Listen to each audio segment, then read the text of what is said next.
Muy buenas, estamos aquí otra vez en Ponte al Día y hoy traemos a Ari García para tener una pequeña tertulia sobre el feminismo. Cuéntanos, Ari, brecha salarial, ¿por qué crees que hay y por qué crees que sigue existiendo todavía a día de hoy?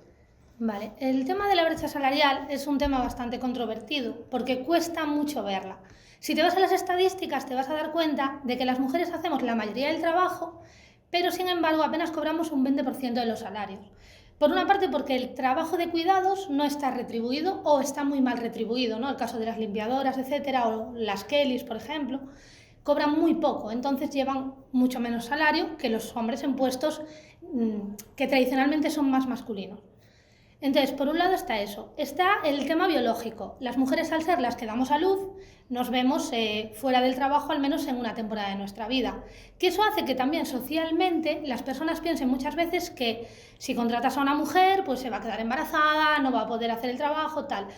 Realmente las mujeres, por ejemplo, en España de media tenemos un niño. Entonces, el tiempo que te roba de trabajo realmente no es tanto, pero el tiempo que a las empresas les parece que te roba, sí. Entonces ahí contratan más hombres que mujeres pensando que ellas quizá van a coger bajas. Eso afecta socialmente. Luego también está el tema de la educación diferencial. A las mujeres se nos ha enseñado más para los cuidados, desde niñas pues se nos compran juguetes que son muñecas, etcétera, y a los hombres se les enseña desde niños más para manipular cosas, aprenden manipulando, juegan con coches, juegan con cosas de montar y eso todo va a llevarlos a carreras y a trabajos que luego les van a dar más dinero. Entonces ahí hay también un componente de la brecha salarial. Y luego está el hecho de que las mujeres socialmente también por educación, nos cuesta más reclamar lo que es nuestro. Para, por ejemplo, un mismo puesto de trabajo, las solicitudes de los hombres, aunque un hombre cumpla un 80% de lo que le piden para el trabajo, va a presentar solicitud. Pero una mujer no. Una mujer tiene que sentir que está realmente capacitada para atreverse. Y aún así duda. Porque tenemos una cosa que le llaman el síndrome de la impostora, que tienen mayoritariamente las mujeres, que es que creemos no estar capacitadas para aquello para lo que sí estamos capacitadas. Y eso hace que exijamos menos sueldos, nos quedemos más estancadas, tardemos más en ascender y eso genera de nuevo una brecha, sobre todo en los puestos de poder. La brecha salarial está sobre todo en los puestos de poder. En los puestos más bajos de la sociedad sí que es posible que cobremos sueldos similares. O sea, la gente que no llega al salario mínimo va a pasar igual en hombre o en mujer, aunque van a ser ellas mayoritariamente las que estén en ese sector. Pero en los puestos altos, conforme va subiendo, te encuentras el famoso techo de cristal. Y ahí es donde dices tú, jolín, es que en esta empresa, sí, primer nivel, limpiadoras, camareras, no sé qué, sí, hay muchas mujeres. Segundo nivel, encargadas, bueno, hay algunas encargadas. Directores generales, SEO, director de comunicación, director de tal, se acabó, hombres. Ahí es donde está realmente eso, el techo de cristal o la brecha que hace que nosotros nos quedemos siempre ahí abajo. Es que claro, unido un poco en ese aspecto, me fijo que en ciertos puestos hay más mujeres que hombres. Realmente está un poco relacionado lo que viene a ser la brecha salarial con esos puestos que son más para hombres, por así decirlo, o para mujeres, porque a mí me pasa como técnico audiovisual que veo muchos más hombres como técnicos que mujeres. ¿Por qué crees que ocurre? Incluso a día de hoy, en pleno siglo XXI. Por ejemplo, en el caso, es muy interesante lo del tema de las carreras técnicas, lo que dices tú, audiovisuales, etc. Vuelve a tener que ver con esto que te decía, de que los niños desde pequeños juegan de una manera y las niñas de otras. Se está empezando a cambiar. Pero yo, por ejemplo, recuerdo en mi infancia que era muy normal que a un niño le dijeran, no, no, eso es de niñas. O a una niña, ay, no, te vas a manchar el vestido, no juegues con un balón, no juegues con un... Porque están educados así desde pequeños. Para que nosotros podamos aspirar a algo, tenemos que entender que hay una posibilidad. Y para que haya una posibilidad tiene que haber dos cosas. Por un lado, referentes. Es decir, para que yo como mujer quiera ser científica, está bien que yo tenga referentes desde niña de que hay mujeres científicas, de que existen mujeres científicas, de que existen mujeres en audiovisual, y que me quiten el miedo a lastimarme, a romperme una uña, no a mancharme el vestido. Porque vas a lo mejor a coger cosas que pesan.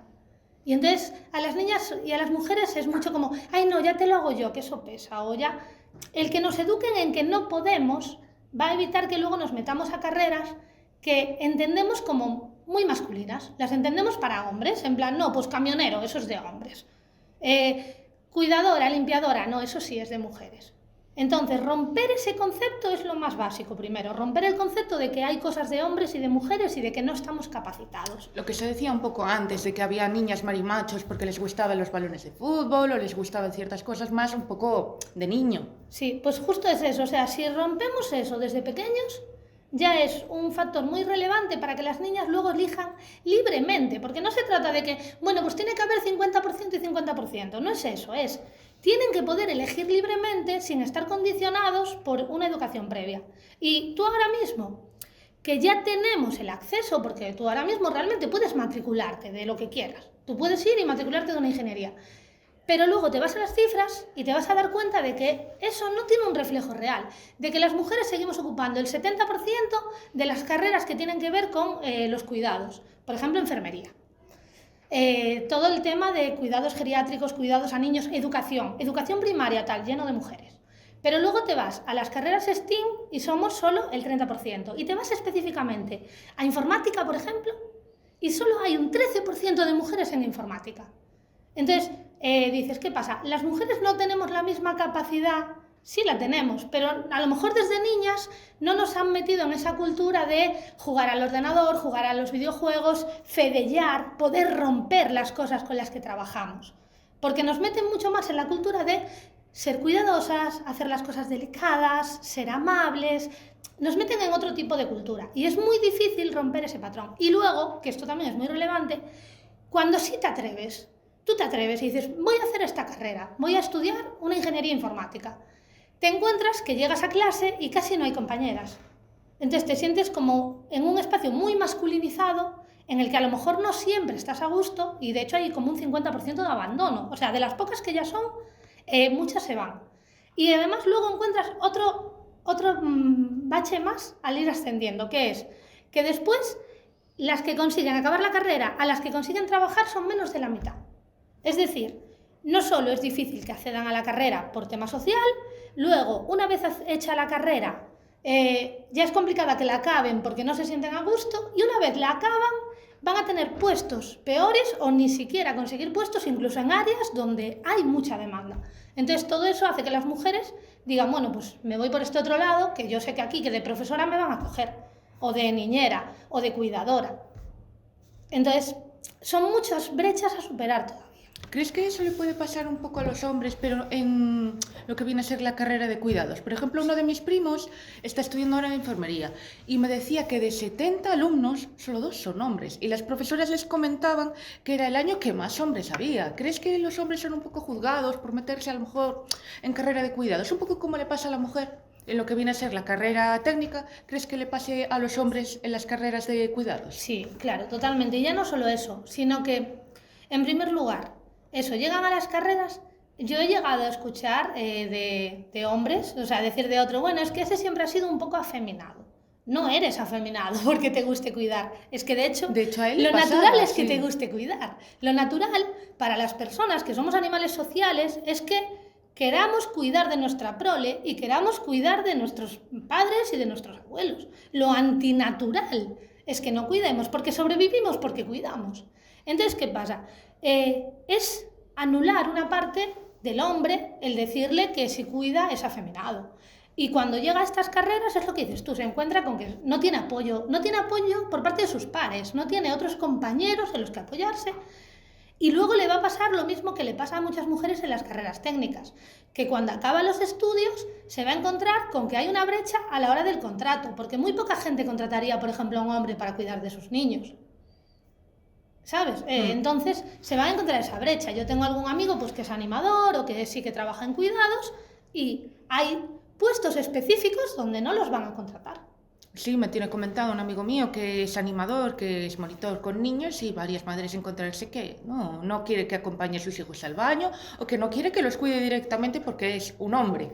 Claro, o porque se siente más tranquilo porque es un poco afeminado. Sí, es que ese es el punto. Que también... Quiero decir, también entra aquí un tema que no tiene que ver con esto, sino con el tema de la seguridad de los niños.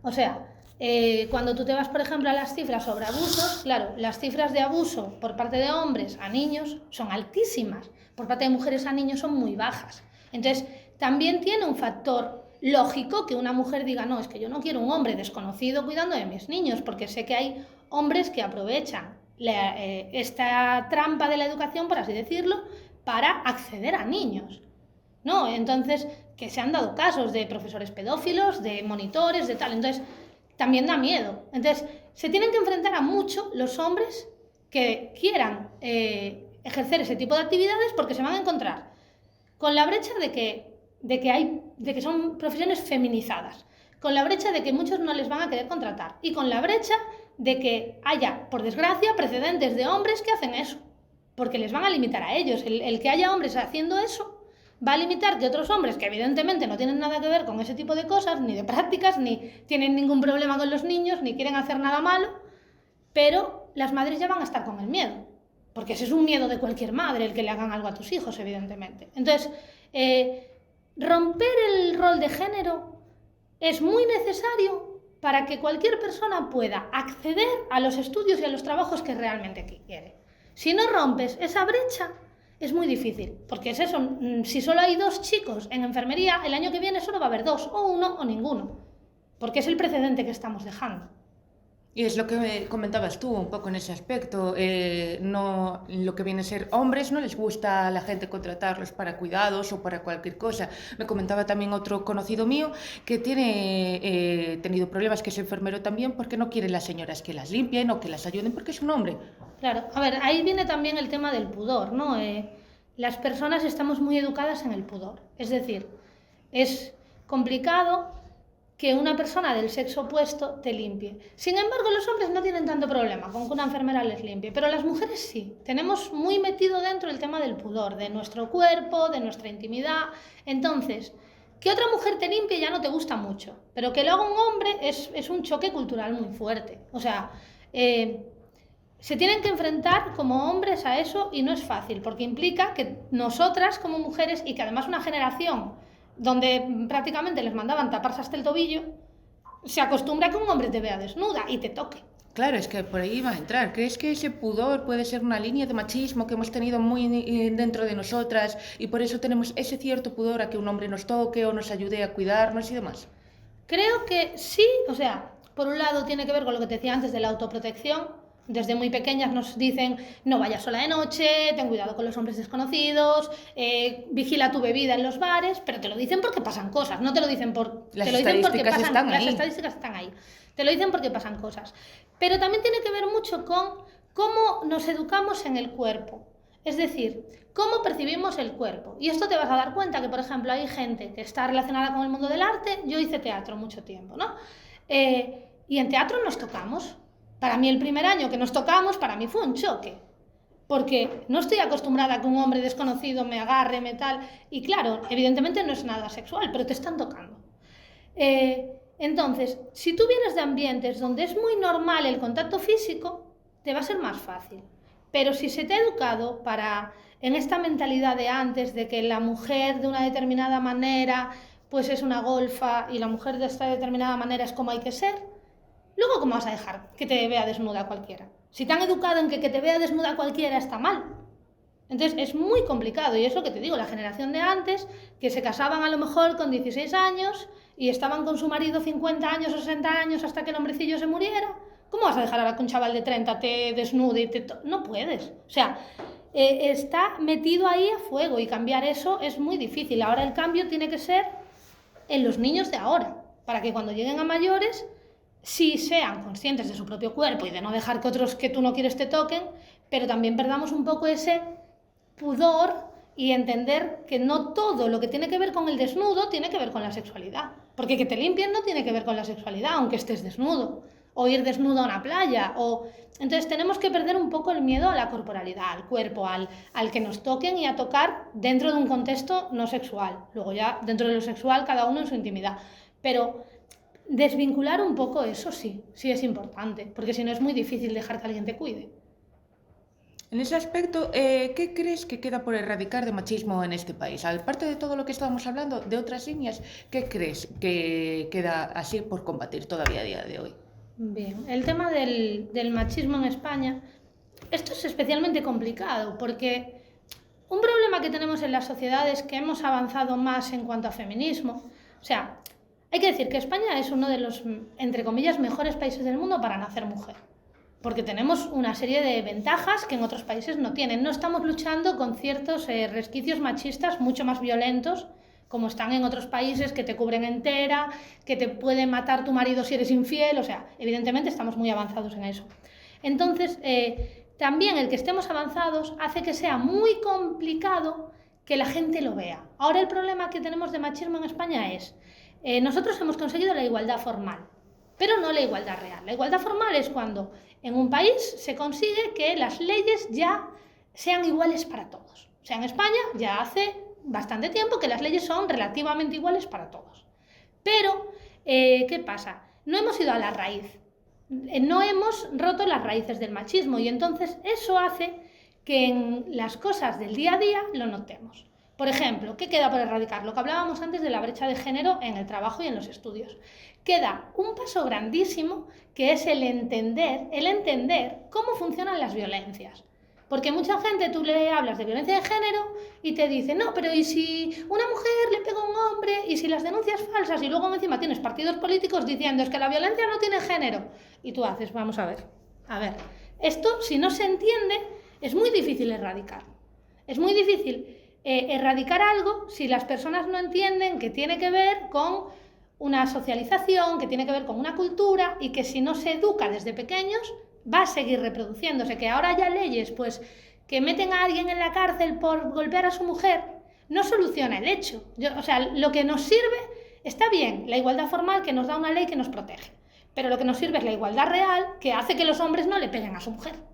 O sea, es la igualdad real que hace que yo tenga herramientas para defenderme si eso me pasa. Y son dos cosas en las que, por ejemplo, no se ha trabajado. No se ha trabajado, bueno, se está empezando a trabajar, en que las mujeres entendamos cuándo hay que salir huyendo de una relación, que no hay que aguantarlo todo, que lo del amor todo lo puede, no. Pues aquí hay que salir huyendo, chica, y que ellos entiendan que hay otras formas de hacerse entender. Porque cuando una persona maltrata, es porque es la forma en la que ha aprendido a hacerse entender.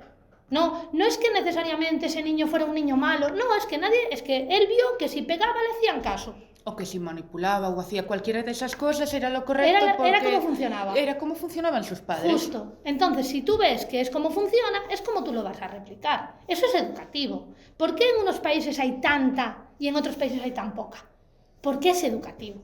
Si tú te educas en que la mujer es poco más que un saco al que golpear, pues claro.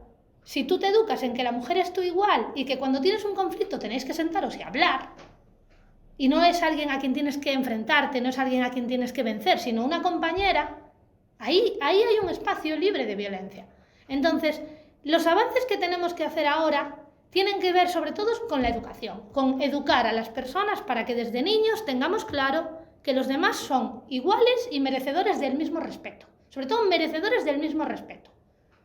Y a partir de ahí es muy fácil llegar a que las otras áreas funcionen. Porque si tú partes del respeto, todo lo demás va a ir surgiendo solo.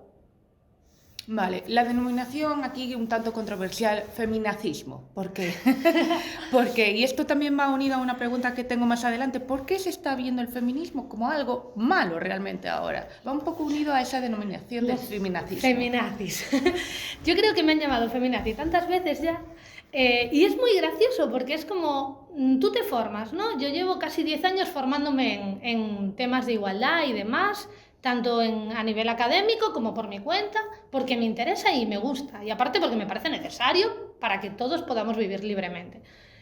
Y tú sacas ahora estas estadísticas y habrá alguien que lo vea y diga, feminazi. ¿Pero por qué? Es por un concepto errado, para empezar. O sea, ya el concepto feminismo ya empezó como insulto. Aunque ahora lo hayamos reapropiado, empezaba como un insulto a las primeras mujeres que estaban exigiendo cosas. Y era como, qué feministas, exigen cosas. Y de hecho lo usaban sobre todo también de insulto a los hombres que apoyaban a esas mujeres, ¿no? Como llamarles afeminados. Era una forma de decir, no eres lo suficientemente hombre y por eso dejas que tu mujer, ¿sabes?, tenga derechos. Mira a tu mujer qué libre es. Eso es que tú no estás siendo lo suficiente hombre. Y entonces ahora pasa con el tema esto. O sea, las mujeres...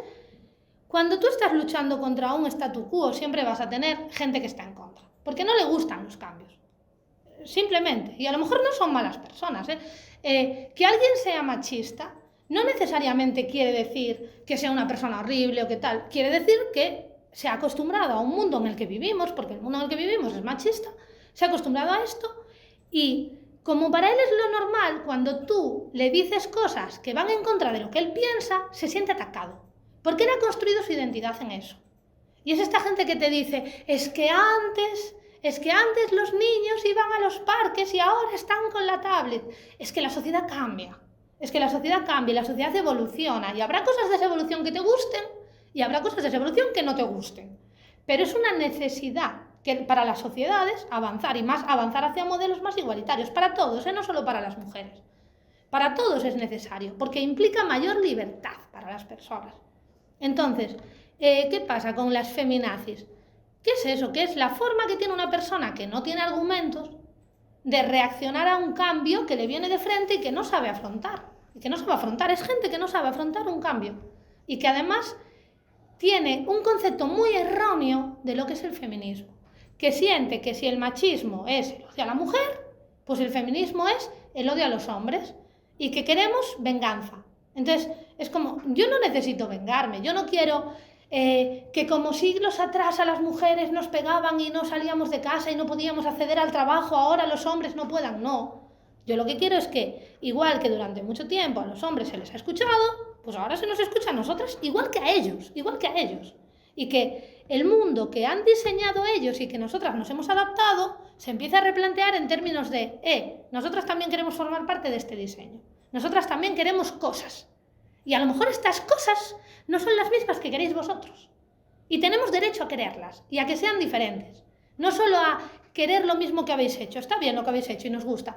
Pero también queremos otras cosas que no os habíais planteado porque no nos habíais escuchado antes. Y claro, eso todo da muchísimo miedo. ¿Cómo no va a dar miedo? Si tú llevas toda la vida de una determinada manera, comportándote de una manera y te habían dicho que estaba bien. Y eso es lo más relevante. Y te habían dicho que estaba bien. Que estaba bien, pues que tú fueras el que se hiciera respetar en casa, que tu mujer te tiene que respetar, que tus hijos te tienen que respetar. Sí, hombre, claro, pero a ella también. Y eso es difícil de entender para gente que él, sus padres, sus abuelos, no se educaron así. Vale, y ya por último, así una última pregunta que tenemos, que ya hemos abordado todas bastante. Partidos como Sumar o Podemos, ¿crees que ayudan realmente al feminismo? Pues me duele decir que no, porque yo en su día fui votante de Podemos y confiaba mucho en ellos y creo que como muchas feministas me sentí muy decepcionada porque considero que perdieron una oportunidad muy buena de hacer cambios reales en las estructuras.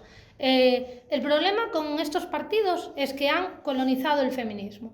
Es decir, el feminismo es político, por supuesto, pero no es partidista. El feminismo no pertenece a los partidos. El feminismo es un movimiento social que pertenece a las personas que quieren un mundo mejor para todos. En el momento en el que una persona representante de un partido se pone en primera línea en una manifestación, algo está mal.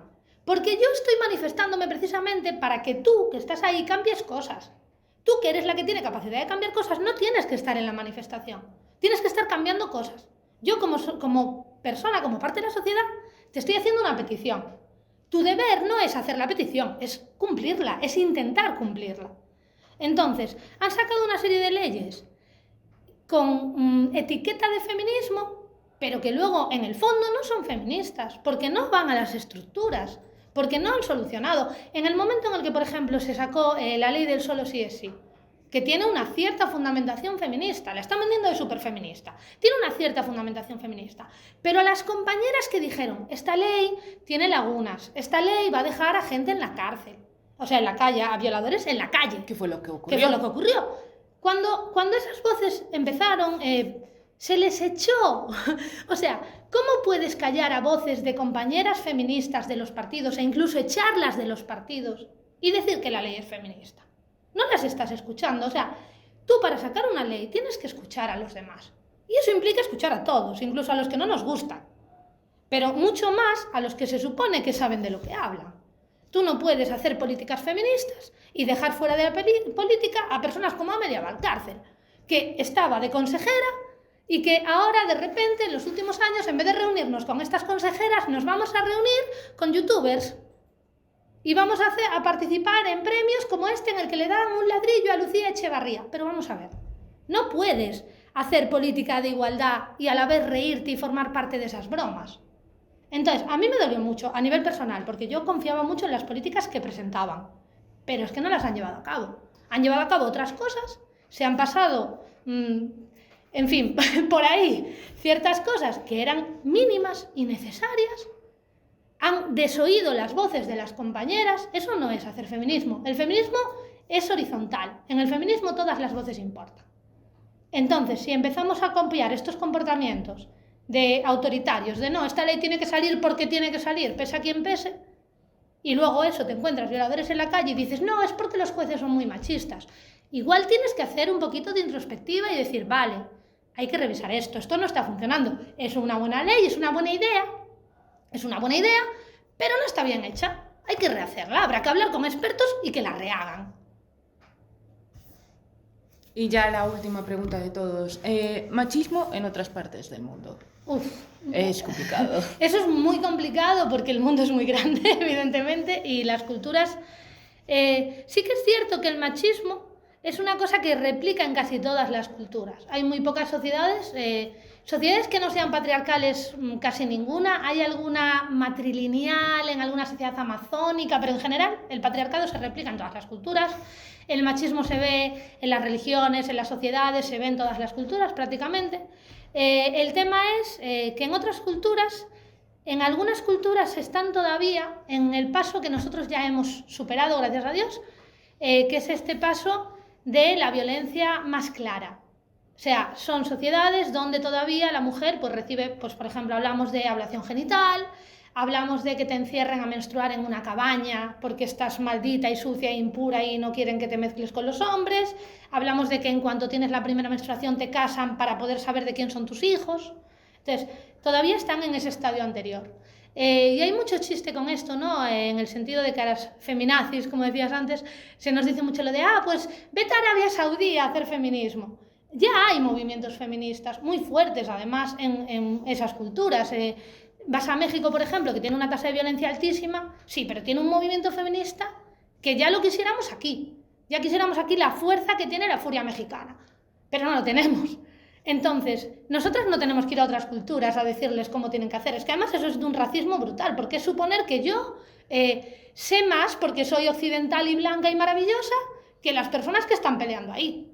Yo lo que tengo que hacer es entender el feminismo como algo internacional y apoyar. Y decir, y enterarme, y decir, bueno, pues están haciendo esto, pues mira qué bien, pues voy a darle repercusión, voy a intentar, pero yo no tengo que ir allá a decirles, chicas, ya vengo yo con mi feminismo sin tener ni idea de lo que tenéis aquí a solucionaros el problema, porque soy divina, miradme qué guapa, ¿sabes? No, el tema es, ya hay unos movimientos, eso, muy brutales y muy interesantes en el resto de países. Lo que tenemos es que darles voz. Por ejemplo, cuando fue el tema de las chicas que se quitaban el velo, y de hecho mataron a varias de ellas, desde Occidente lo que muchas feministas hicimos fue el recompartir sus vídeos, porque era lo que podíamos hacer, recompartir sus vídeos para que todo el mundo sepa que está pasando esto. Cuando hay un ataque tan fuerte a la dignidad humana, nuestra función no es apropiarnos del feminismo de esos países, es darles voz, replicarlo, oye, está pasando esto. Exigir a las autoridades internacionales, oye, todavía está pasando esto en este país, todavía hay esclavitud en este país, todavía hay ablación genital, que la empieza a ver en España, ojo, en este país. Todavía les están prohibiendo a las mujeres estudiar en este país. Eso es lo que nosotras tenemos que decir, pero ya está, porque luego es cuestión de ellas. Ellas son las que viven día a día esa situación y son las que mejor la conocen. Yo solo puedo dar apoyo, porque no porque no sea mi guerra y no me quiera implicar, sino porque no tengo la potestad de decirle a otras personas cómo tienen que luchar su vida. Vale, la verdad que Ari, ha sido súper fascinante esta tertulia. Muchas gracias por venir y volvemos enseguida con Ponte al Día.